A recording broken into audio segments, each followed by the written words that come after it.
Muy buenas noches con todas las personas que de manera presencial o virtual están atendiendo esta conferencia de prensa, ya la número 276, desde que iniciamos con las mismas, a través de la cual damos la información y actualizamos cuál ha sido el comportamiento de la epidemia de COVID-19 en México. El día de hoy vamos precisamente a actualizar estas estadísticas, vamos a revisar un poco el comportamiento de los estados que han tenido incrementos en las últimas semanas. Repasaremos, muy importante, cuáles son las principales medidas de prevención para no contagiarnos o enfermarnos de COVID-19 y luego tendremos el espacio de preguntas y respuestas. Con su permiso, vamos a iniciar. Si nos comparten la primera diapositiva, el día de hoy estamos también cursando el número 189 de la nueva normalidad, que como ustedes ya saben, y por eso los semáforos en cada uno de los días, este periodo de tiempo que siguió a la Jornada Nacional de Sana Distancia está caracterizada precisamente por la medición que semana con semana hace el semáforo de riesgo epidémico, permitiendo así alertar de manera oportuna a las entidades federativas en relación a este riesgo y por lo tanto poder entonces implementar las medidas preventivas, sobre todo aquellas que van orientadas a la movilización masiva o congregación masiva de personas, así como los mensajes que son necesarios para que cada uno de nosotros nos protejamos y protejamos también a las personas que nos rodean. Si vemos la siguiente diapositiva, vamos a identificar que también estamos hoy en el día 11 de estos 16 días que se han titulado como días de activismo contra la violencia hacia las mujeres. Y el día de hoy el mensaje es preventivo. Queremos recordarle a todas las mujeres que lamentablemente han sido o en su momento pudieran ser objeto de una violación. La atención médica ante este hecho es, gratuita, pero además debe de considerarse como una urgencia médica. Por lo tanto, la invitación es que en los primeros 3 días de haber ocurrido el lamentable hecho, es una buena ventana para poder demandar todos los servicios de salud que una unidad o un hospital pueden otorgarles, entre los cuales se destacan precisamente el poder en su momento controlar cualquier afectación o complicación que pudo haberse dado al momento de la violación, como por ejemplo, y se destaca, el contagio de alguna enfermedad infectocontagiosa por esta vía. Precisamente en esta ventana de 3 días es cuando el inicio oportuno de medicamento específico puede disminuir el riesgo de que la transmisión de un virus que se haya dado, lógicamente por esta vía, pueda tener un efecto o un impacto en la salud de las personas. Y estamos hablando sobre todo del virus de la inmunodeficiencia humana, el VIH, pero también otros como pudiera ser la hepatitis C o el desarrollo posterior de algunas otras enfermedades como sífilis, como gonorrea. Y entonces esto debe de ser lo más rápido posible para que el personal de salud pueda rápidamente intervenir y llevar a cabo las acciones. Y claro, nosotros todos también como sociedad debemos de contribuir para que las personas que han sido objeto de este lamentable hecho puedan rápidamente acceder, puedan rápidamente acudir a una unidad de atención médica y puedan recibir todos estos servicios. Veamos la siguiente diapositiva. Vamos a actualizar las cifras de COVID-19 en México. El día de hoy estamos saltando este número de 3 millones de personas que ya han sido estudiadas como potenciales casos, nosotros le decimos sospechosos, de COVID-19. Como podemos ver en la gráfica y en los números, no todas estas personas tenían COVID-19, sí tenían signos y síntomas de una enfermedad respiratoria, digamos que tos, estornudos, dolor de garganta, dolor de cabeza, fiebre, malestar general, los signos y síntomas que comúnmente se asocian a las infecciones respiratorias agudas. Pero entonces, al ingresar al protocolo de estudio, podemos hasta este momento saber que de ese poco más de 3.005.000 personas, solamente el 39% que están distribuidos en las barras de color verde dieron negativo a la prueba, y son 1.438.423, es decir, no se identificó el virus SARS-CoV-2, que es el que produce la enfermedad de COVID-19 en ellas, pero así también 1.168.395 sí se identificó la presencia del virus SARS-CoV-2, o en el 3% de ellas se clasificó como una asociación epidemiológica o una dictaminación clínica, y entonces se dieron como casos confirmados de la enfermedad, y también los tenemos distribuidos para cada una de las semanas epidemiológicas. Dentro de este grupo se encuentran también las personas que lamentablemente hasta el momento han perdido la vida, 109.456, que ya para el día de hoy también se clasifican como defunciones que se confirman a COVID-19. 45% continúa siendo el porcentaje de positividad, es el que hemos tenido en las últimas 3 semanas, 45, 46 y 47. El día de mañana estaremos abriendo la gráfica de la semana 48, hoy sábado cierra la semana epidemiológica, y podremos seguir observando cómo se comporta esta gráfica. Y precisamente lo que nos dice es que de cada 10 personas, entre 4 y 5 tenían COVID-19. Pero al menos 5 no tenían COVID-19 y de seguro tenían alguna otra enfermedad respiratoria causada por algún virus en su gran mayoría, o alguna bacteria que produce también este tipo de infecciones. Tomando precisamente este porcentaje de positividad es que podemos calcular los casos estimados. Tomamos ese 45% y lo aplicamos a todos estos grupos que están en el color gris, en el color negro y en el color naranja, y lo sumamos a los que ya están en las barras de color café, y entonces tenemos la siguiente diapositiva, que son precisamente los casos que estamos estimando. Si hasta el momento decíamos que hay 1.168.395, si vemos la siguiente diapositiva, aquí nuestros casos estimados llegan a 1.346.000, porque ya estamos tomando la proporción de los que aún no tenían un resultado, una clasificación, la estamos aplicando, y podemos entonces acercarnos de una mejor manera a la cantidad de casos confirmados que están en el sistema de información. Y lo que hacemos todos los días es que actualizamos entonces la curva precisamente de estos casos, y nos permite ver cuál es su comportamiento, cuáles son sus tendencias. Para el cierre de la semana 47 prácticamente continuamos con un ascenso que veníamos ya viendo en semanas previas. El diferencial para efectos de la 46 a la 47 es de un más 14%, y en una diapositiva posterior vamos a poder observar cuáles son las entidades federativas que están contribuyendo a este ascenso de las últimas semanas. Así también sabemos que el 6% de este gran total de casos estimados, es decir, 75.761, son solamente las personas que, habiendo desarrollado signos y síntomas en los últimos 14 días, en las últimas 2 semanas, pues entonces se conforman como la epidemia activa para México. Los demás casos están, digamos, ya en el histórico de la estadística, e inclusive 859.463 son personas que se consideran ya curadas, recuperadas de la enfermedad. Si vemos la siguiente diapositiva, vemos siempre, actualizamos también cuál ha sido el comportamiento de las lamentables defunciones.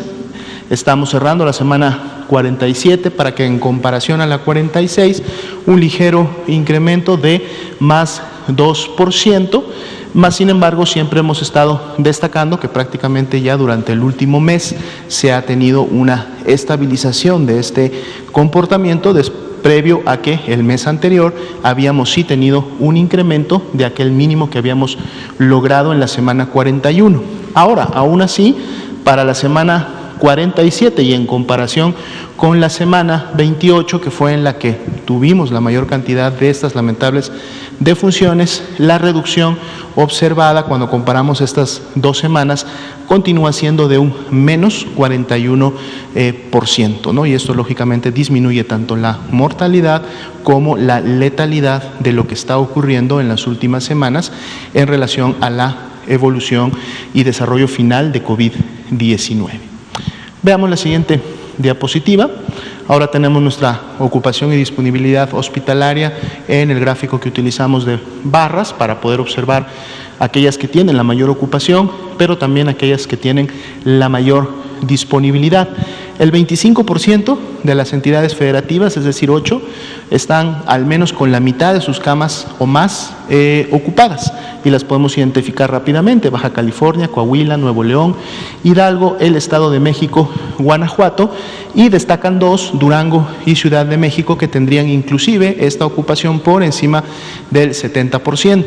Todas estas entidades, y sobre todo estas 2 últimas que mencionamos, están trabajando ya desde hace algunas semanas con las tareas de reconversión y expansión que les permitirán rápidamente recuperar esa capacidad hospitalaria que se tenía en algún momento de la epidemia, que si bien es cierto al principio tomó un poco más de tiempo poder obtenerla, dado que en este momento se tiene ya el equipo y se tiene al personal ubicado, entonces es mucho más, digamos, rápido volverla a recuperar, y es precisamente lo que están trabajando, sobre todo en las entidades que tienen las mayores ocupaciones. Pero así también estamos viendo un Campeche, un Chiapas, un Yucatán, Colima, Quintana Roo y todas estas otras entidades que son la gran mayoría que tienen más del 70% de disponibilidad, es decir, tienen muchas camas, y esto también habla de la disminución, o que en su momento por lo menos no se están presentando casos graves en relación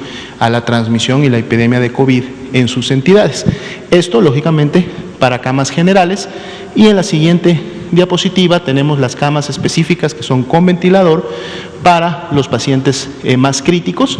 Aquí vemos a Zacatecas, Ciudad de México, Baja California y Aguascalientes como las 4 entidades que estarían superando este 50%, más sin embargo aquí ninguna supera el 70%, que es el nivel de seguridad en relación a siempre poder mantener una buena cantidad de camas con ventilador para atender a los pacientes que requieren de esta atención, que es mucho más especializada y a la cual pueden llegar en su estado clínico dependiendo de la gravedad de las complicaciones que tengan por COVID-19. Y vemos nuevamente prácticamente los mismos estados que comentábamos en la anterior, con una gran disponibilidad también de este tipo de camas. De hecho, la mayoría de las entidades federativas también aquí tienen más del 70% de disponibilidad de sus camas con ventilador, y esto inclusive lleva a que en algunas estrategias para algunos estados, estos estados que tienen muy poca ocupación de este tipo de camas o de las camas generales, puedan en su momento contribuir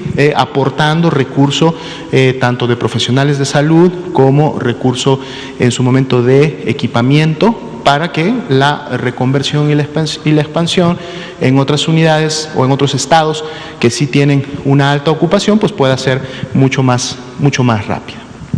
Vamos a ver una siguiente diapositiva.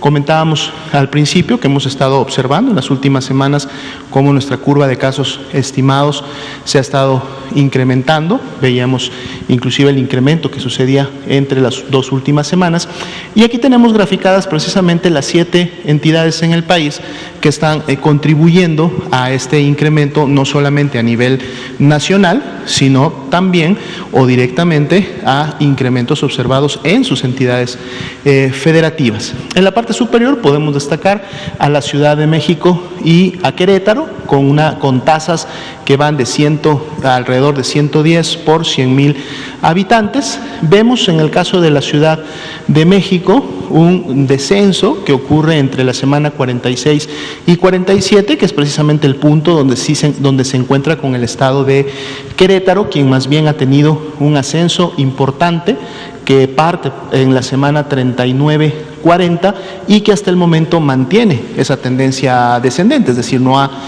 ha querido ceder. Esperemos que ese descenso que vemos en el caso de la Ciudad de México para la última semana pueda mantenerse y aunque se pueda representar como mínimo una estabilización en base a las medidas que sabemos la Ciudad de México está tomando, de seguro esto pudiera empezar a disminuir en las siguientes semanas.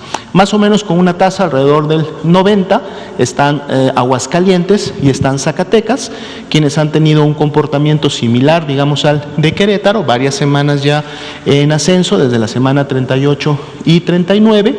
Le sigue el estado de Guanajuato con una tasa alrededor de 70, luego está el estado de Sonora con una tasa alrededor de 50, el estado de Sonora con un incremento, digamos, más reciente, si podemos ver la línea roja, había mantenido un comportamiento basal alrededor de 20 personas por 100,000 habitantes, 20 casos estimados por 100,000 habitantes, y en las últimas 3 semanas solamente es cuando se empieza a ver este incremento. Situación bastante similar para el estado de Baja California, que había también tenido una, digamos, manutención de su transmisión bastante basal, pero vemos que precisamente en las últimas 2 semanas, es decir, entre la 46 y la 47, de las que ya tenemos aquí graficadas, es cuando vemos ese incremento en donde prácticamente duplica su tasa. De un 20 está saltando a un 40, lo cual habla entonces de que hay una reactivación de la transmisión en dicha entidad. Y finalmente, si vemos la siguiente diapositiva, esto es precisamente un llamado no solamente a estas 7 entidades federativas que para fines del comportamiento epidémico son las que están contribuyendo con una actividad epidémica importante en las últimas 3, 4 o 5 semanas, dependiendo de cada una de ellas, sino también a todas las demás entidades federativas y por lo tanto a todas las personas que vivimos en cada una de ellas, porque a través de la implementación de estas acciones es que podremos contribuir nuevamente a una disminución de la actividad epidémica y por lo tanto una disminución de contagios y de casos y también de defunciones. La primera de ellas, la más importante, la que ha destacado y la que se ha implementado desde un principio de la epidemia es precisamente el poder mantener la sana distancia. Esta sana distancia que sabemos idealmente 2 metros entre las personas que me rodean, mínimo 1.5 metros, pero que esta sana distancia además inicia con el hecho de poderme quedar en casa si no tengo ninguna actividad importante o relevante que realizar.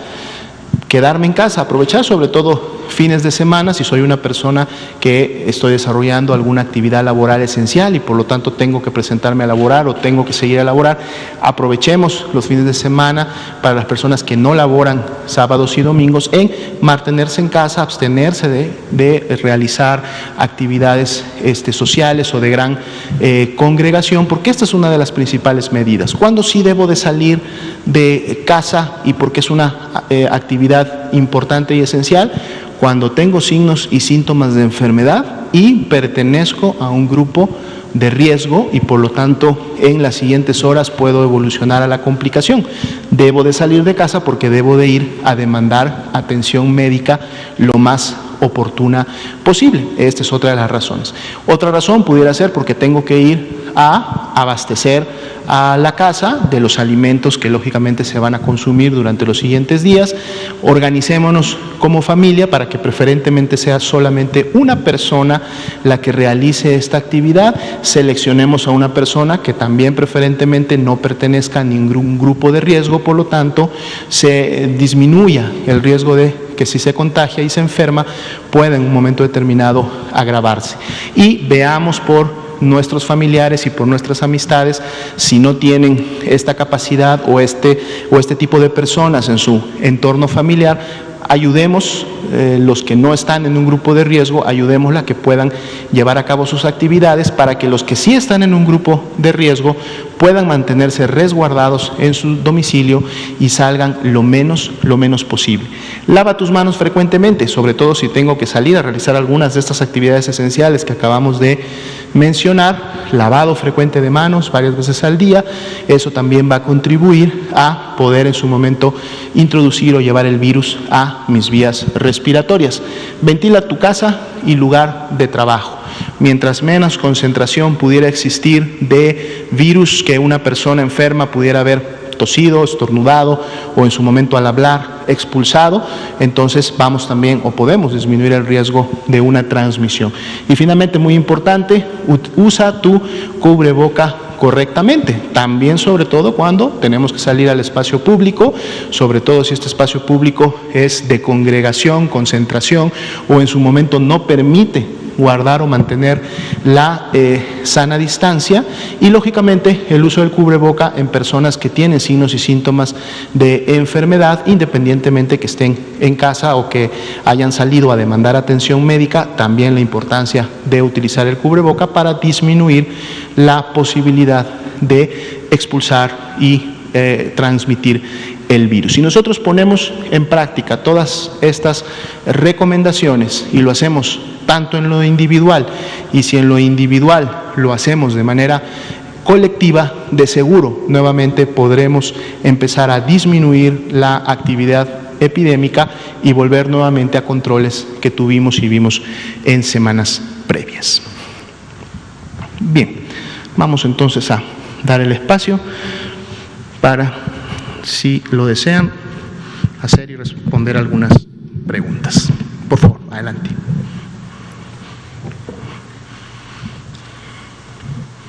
Hola, buenas noches. Arturo Contreras, de Pie de Página. Hoy empiezan los estudios clínicos del laboratorio Janssen en México sobre la vacuna. Ellos dijeron que iban a hacer público su protocolo de estudio.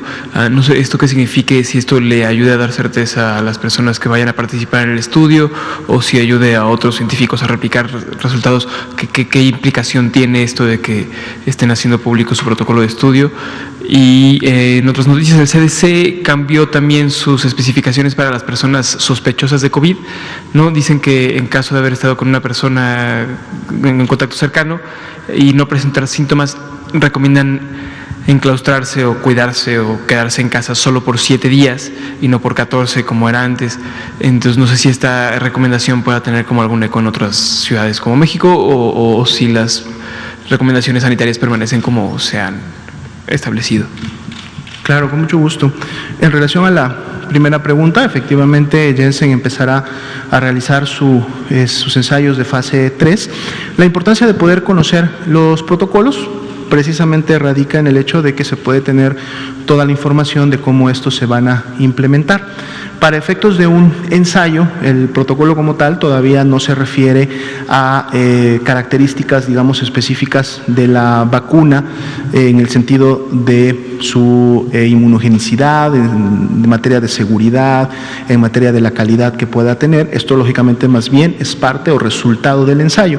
La información del ensayo más bien va dirigida a saber, por ejemplo, cuál es el perfil de una persona que pudiera participar en el mismo en función de los grupos que la misma farmacéutica hubiera decidido probar la vacuna. Y esto lógicamente cambia de farmacéutica a farmacéutica. Algunos prueban solamente o realizan estos ensayos en personas completamente y 100% sanas.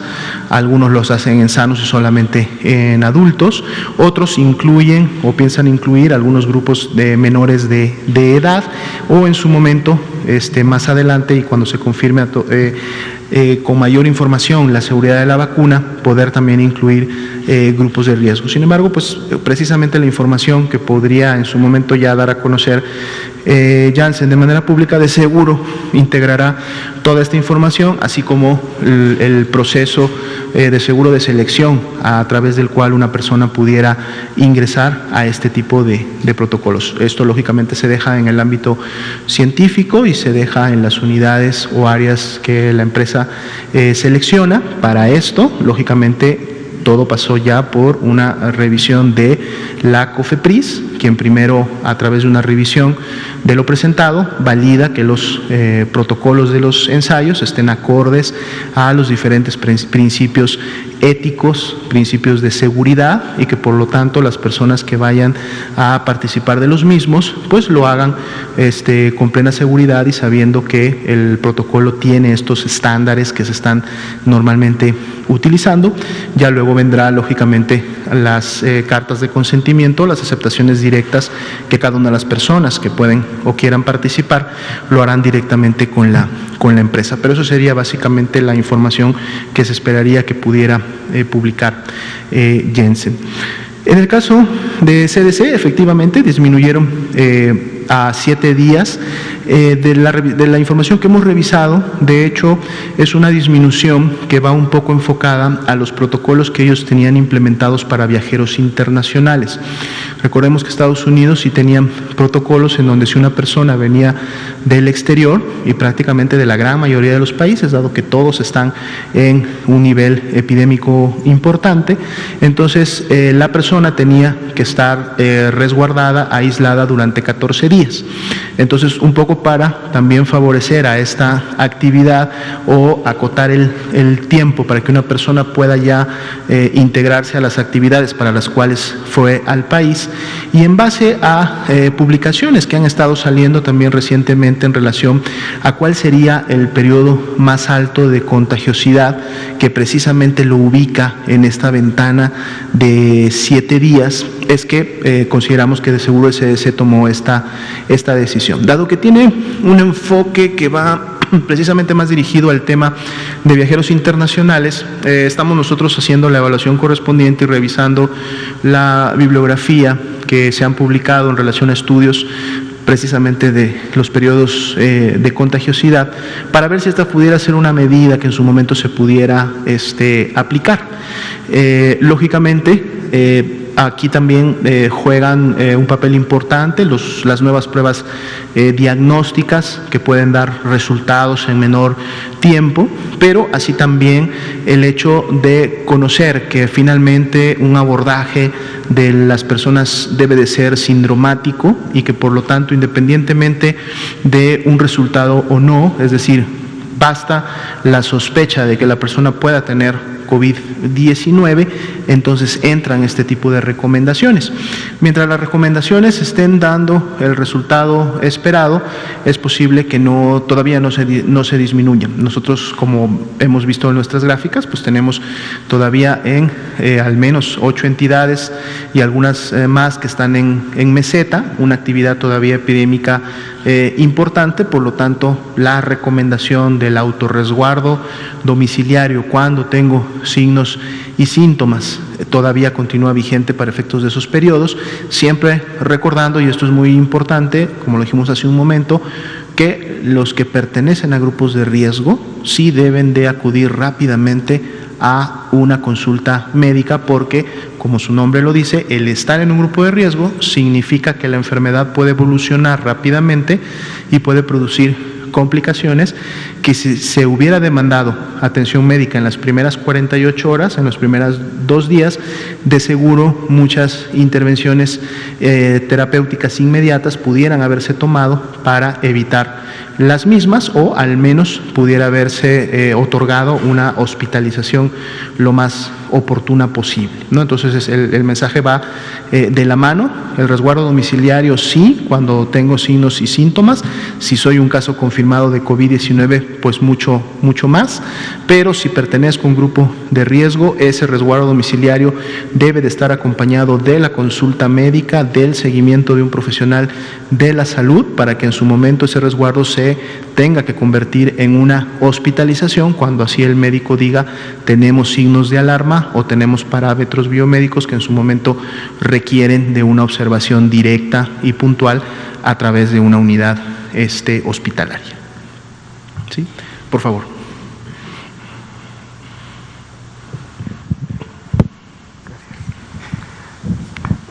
Buenas noches, doctora Lomía. Carlos Avaroa, del 1+1.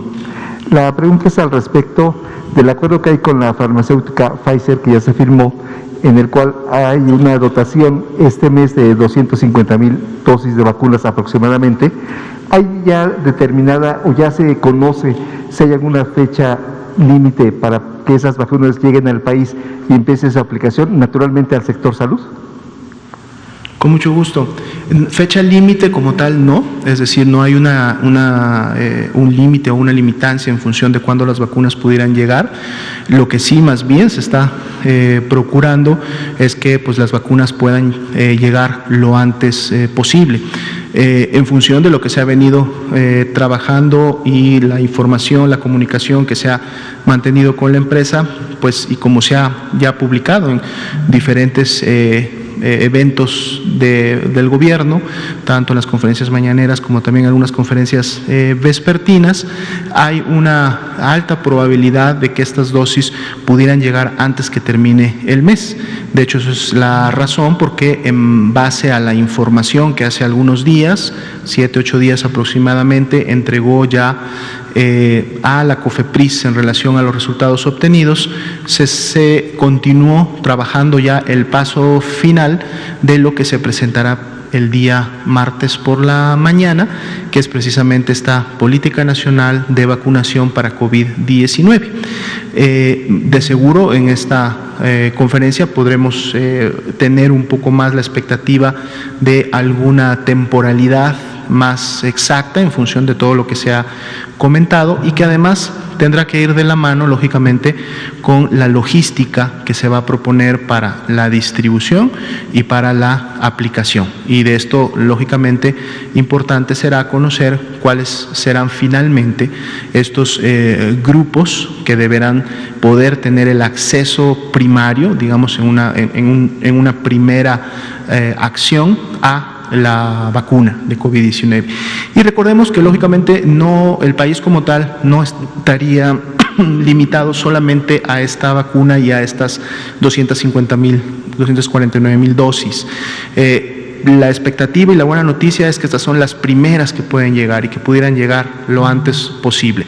Pero hay que recordar que se tienen ya otros contratos preliminares y además se está dando seguimiento a otras potenciales vacunas que inclusive pues la expectativa es que puedan llegar o puedan estar listas para su utilización ni bien inicie el próximo año o al menos entre un primer trimestre máximo un segundo trimestre.